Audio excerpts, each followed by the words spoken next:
dalam pelayaran ke Gaza kali ini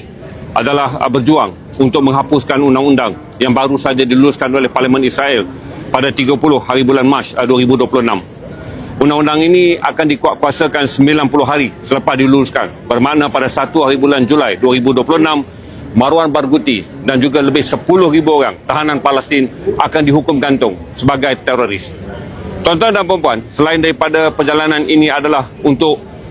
break the siege, bagi memecah kepungan ke atas Gaza, misi GSF kali ini bersama dengan dua lagi rantaian, iaitu Madeline dan juga Freedom Flotilla Coalition, adalah untuk memperjuangkan supaya dunia mengambil berat dan berusaha untuk menghapuskan undang-undang yang baru diluluskan oleh Parlimen Israel yang tidak adil dan tidak memihak kepada tahanan Palestin.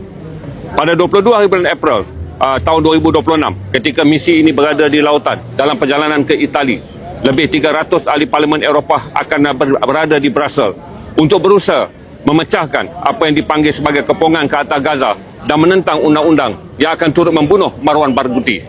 Siapa Marwan Barghouti? Dia adalah pejuang Palestin yang dilahirkan pada tahun 1959, ditangkap pada tahun 2001, dipenjarakan tanpa perbicaraan yang adil, dihukum penjara seumur hidup 5 kali, iaitu bersamaan dengan 110 tahun, ditambah 40 tahun lagi hukuman penjara di atas tuduhan membunuh.